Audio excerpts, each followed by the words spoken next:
دو ملکوں کے درمیان کوئی لڑائی ہو تو اسے جنگ کہہ سکتے ہیں، لیکن اگر اس میں 3-4 ملک کود پڑیں تو وہ جنگ عظیم کہلاتی ہے، اور اس میں اگر 2-3 سپر پاورز لیول کی بھی ملک ہوں تو پھر اس جنگ کا اسکیل بہت بڑھ جاتا ہے اور پوری دنیا کو اس سے خطرہ محسوس ہونے لگتا ہے۔ ایسی ہی ایک جنگ عظیم کا سٹیج سج چکا ہے ایران اور امریکہ کی جنگ سے بہت دور بحر جاپان میں، جہاں شمالی کوریا، جنوبی کوریا اور جاپان آمنے سامنے ہیں۔ اس وقت وہاں کشیدگی بہت زیادہ بڑھ چکی ہے۔ بحر جاپان میں 10 بیلسٹک میزائل فائر کیے ہیں شمالی کوریا نے، اور اس سب کا آغاز ہوا اس وقت جب امریکہ کو ایران سے بری طرح مار پڑی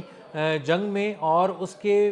مشرق وسطیٰ میں بہت سے جو فوجی اڈے اور اہم تنصیبات اور اہم جو عسکری مقامات تھے ان کو ایران نے کامیابی سے نشانہ بنایا اور مشرق وسطیٰ سے امریکہ کے قدم اکھاڑ دیے، اور امریکہ اس حد تک پریشان ہو گیا اپنے دفاع کے معاملے میں کہ وہ خلیجی ممالک کا تو دفاع نہیں کر سکا، وہ اپنی فوجی تنصیبات کا، اپنے انتہائی اہم اور قیمتی ریڈارز کا، ان پورے ڈیفنس سسٹمز کا جو وہاں پہ انسٹال کیے گئے تھے مشرق وسطیٰ کی حفاظت کے لیے، اور وہاں سے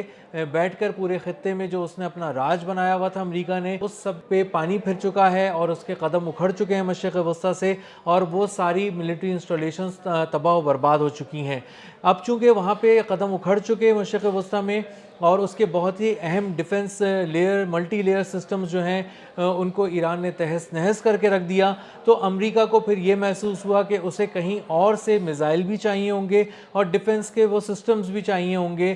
جو اس کو ایران پہ کسی طرح کی عسکری برتری اس پہ برقرار رکھ سکیں۔ اب اس کے لیے اس نے پہلی نظر اس کی پڑی یوکرین پر، یوکرین سے بھی اس نے اپنا کچھ سامان، فوجی ساز و سامان منگوایا، اور اس کے بعد اس کی دوسری نظر پڑی جنوبی کوریا کی طرف۔ ساؤتھ کوریا میں اس وقت امریکہ وہاں پہ بہت ہی ایکٹیولی موجود ہے، اپنی بیس کے ساتھ موجود ہے، اپنی ایک بہت بھرپور فوجی پریزنس کے ساتھ موجود ہے۔ 28,000 امریکی فوجی جنوبی کوریا میں تعینات ہیں، وہاں پہ مختلف بیسز میں ہیں، انہوں نے اپنا ایک مکمل وہاں پہ ہولڈ بنایا ہوا ہے، اور اس کی وجہ یہ ہے کہ جنوبی کوریا نے کو بیکنگ ہے امریکہ کی، اور امریکہ اس بات کو انشور کرتا ہے کہ کسی بھی طرح جنوبی کوریا کو کوئی خطرہ نہ ہو دفاعی لحاظ سے، فوجی لحاظ سے، لیکن اس کا جو جنوبی کوریا کا جو فوجی خطرہ ہے وہ اسی کے بالکل برابر میں اس کے پڑوس میں ہے شمالی کوریا کی صورت میں۔ شمالی کوریا اور جنوبی کوریا ایک دوسرے کے دشمن ملک ہیں، اور یہ دشمنی جو ہے وہ تقریباً 80-90 سال سے چل رہی ہے، اور پہلے یہ جاپان کا حصہ تھے دونوں ملک، اس کے بعد جب یہ دونوں الگ ہوئے تو پھر یہ تصور کیا جاتا تھا کہ یہ ایک ہی کوریا ہے، لیکن پھر اس کے دو حصے ہو گئے، شمالی اور جنوبی کوریا، اور انہوں نے یہ سمجھنا شروع کیا، اور دونوں ملک یہ سمجھتے تھے کہ یہ پورے خطے کے حکمران ہم ہی ہیں، اسی لیے جنوبی کوریا اور شمالی کوریا کی آج تک نہیں بن سکی، اور 1950 میں شروع ہونے والی جنگ جو 3 سال جاری رہی، 1953 میں ان کے درمیان سیز فائر ہوا، لیکن امن معاہدہ نہیں ہوا، اور 1950 سے یہ ملک اب بھی حالت جنگ میں ہیں، گو کہ ایک دوسرے پر ایکٹیولی کوئی حملے نہیں کرتے، لیکن حالت جنگ میں ہیں، بہت ہی ایک دوسرے کے حوالے سے بہت ہی محتاط رہتے ہیں، اور ان کی توجہ بہت زیادہ ایک دوسرے پہ رہتی ہے، اور اندازہ یہ ہوتا ہے کہ کسی بھی وقت کوئی بھی ملک ذرا سی چنگاری آگ کی صورت اختیار کر سکتی ہے اور وہ ایک دوسرے پر حملہ کر سکتے ہیں۔ اب شمالی کوریا کی بیکنگ پر ہے رشیا، اور جنوبی کوریا کو سپورٹ کرتا ہے امریکہ، اور دونوں ایک دوسرے کے ایک طرح سے سیکیورٹی پرووائڈر ہیں ان دونوں ملکوں کے، اور یہ دونوں ملک جو ہیں انہوں نے اپنے آپ کو فوجی لحاظ سے بھی خاصا مستحکم کیا ہے۔ شمالی کوریا اور جنوبی کوریا کا فوجی توازن اگر آپ دیکھیں تو آپ کو اندازہ ہوگا کہ شمالی کوریا کے پاس جو ایکٹیو فوجی ہیں وہ ہیں 12 لاکھ، جنوبی کوریا کے پاس ہیں 5.5 لاکھ، جو ریزرو فوجی ہیں وہ شمالی کوریا کے پاس 60 لاکھ ہیں، جبکہ جنوبی کوریا کے پاس وہ صرف 30 لاکھ ہیں۔ اس فوجی عددی برتری کے لحاظ سے تو آپ کہہ سکتے ہیں کہ شمالی کوریا جنوبی کوریا سے خاصا آگے ہے، خاصا اوپر ہے، خاصا مضبوط ہے، لیکن اگر آپ ٹیکنالوجی پہ بات کرنے جائیں گے اور اس کے وارفیئر کی معاملات پہ بات کرنے جائیں گے تو وہ جنوبی کوریا کے پاس بہت ہی جدید ہے۔ جنوبی کوریا نے ٹیکنالوجی پہ بھی کام کیا ہے، دفاعی شعبے پہ بھی کام کیا ہے، اور اپنی ایئر فورس کو بھی بہت مستحکم کیا ہے، جبکہ شمالی کوریا کے کے پاس جو ایئر فورس ہے وہ MiG-21 اور MiG-29 لیول کی طیاروں پہ مشتمل فورس ہے، جو کہ خاصے پرانے ہو چکے ہیں ٹیکنالوجی کے حوالے سے بھی، اور اس وقت جو ان کی صلاحیت ہے اس حوالے سے بھی وہ خاصے پیچھے ہیں جنوبی کوریا کے مقابلے میں۔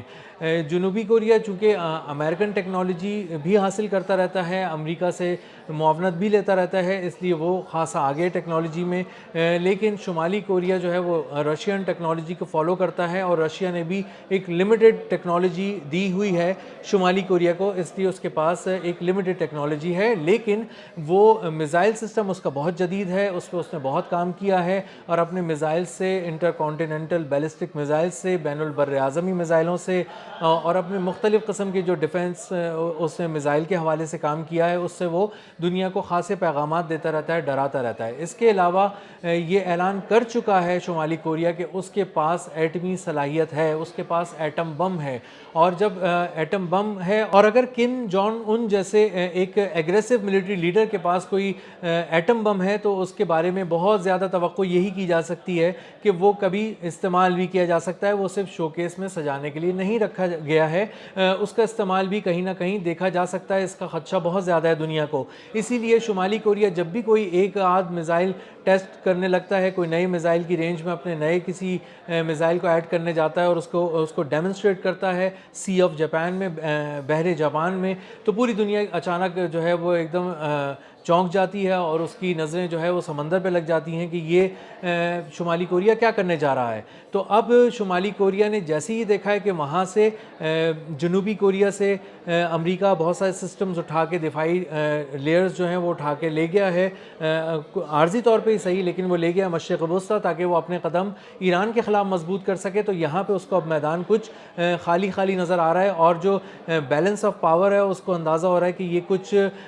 جو ہے وہ امبیلنس ہو چکی ہے، اور امبیلنس ہونے کا فائدہ شمالی کوریا اٹھانا چاہتا ہے، کم از کم ڈرانے کی حد تک ضرور کرنا چاہتا ہے، اور اس نے جاپان کو بھی پیغام دیا ہے، اور اس نے جنوبی کوریا کو بھی پیغام دیا ہے 10 بیلسٹک میزائل فائر کر کے جو بحر جاپان میں گرے ہیں، اور یہ جاپان کو بھی سگنل ہے کہ کبھی ہم تمہاری طرف بھی آ سکتے ہیں۔ اور یہ اصل پیغام جو ہے ان دونوں ملکوں کے اوپر جو ان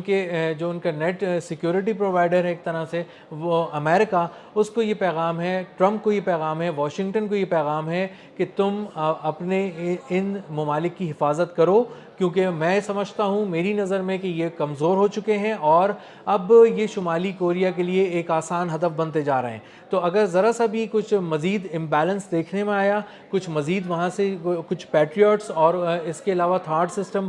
مزید وہاں سے موو کیے گئے جنوبی کوریا سے مشرق وسطیٰ کی طرف، تو اس کے بعد اس بات کا امکان بہت زیادہ بڑھ جائے گا کہ یہ جو ہے وہ بہت زیادہ فریجائل ہو گئی ہے سچویشن، جاپان کے لحاظ سے، جنوبی کوریا کے لحاظ سے، اور جو امریکہ یہاں پر چاہتا تھا کہ وہ اس خطے میں بھی اپنے آپ کو برقرار رکھے، اپنے آپ کو پانیوں میں بھی محفوظ رکھے، زمین پہ بھی محفوظ رکھے، اور اپنے بہت ہی بڑے سرویلنس اور اٹیک کے نظام کے ذریعے وہ فضاؤں میں بھی رہے، تو یہ اس کی ایک اجارہ داری پہ ڈینٹ پڑ سکتا ہے۔ اور شمالی کوریا جو ہے وہ اس وقت ایک ایگریسو موڈ میں نظر آ رہا ہے۔ کم جون ان جو ہیں وہ ایک ایسے وقت میں جب سب چیزیں بالکل نارمل تھیں سی آف جاپان کے اراؤنڈ، لیکن انہوں نے دیکھا کہ ہم نے دیکھا کہ کس طرح کم جون ان نے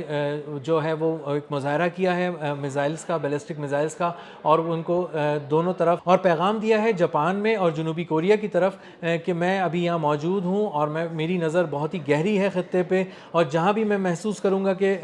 بیلنس آف پاور جو ہے وہ تھوڑا عدم توازن کی طرف گیا ہے، تو وہاں میں کوئی فائدہ اٹھانے کی کوشش کروں گا۔ شمالی کوریا کی بیکنگ پہ چونکہ رشیا ہے، اور رشیا ایک ایٹمی قوت ہے، امریکہ بھی ایک ایٹمی قوت ہے، تو اب جو بحر جاپان میں جو طاقت کی کچھ بساط اس طرح سے بچ چکی ہے کہ ایک طرف شمالی کوریا اور رشیا ہیں، اور دوسری طرف جاپان، جنوبی کوریا اور امریکہ ہیں، اور یہ اور امریکہ کے پیچھے بہت سے یورپی ملک آتے ہیں، کم از کم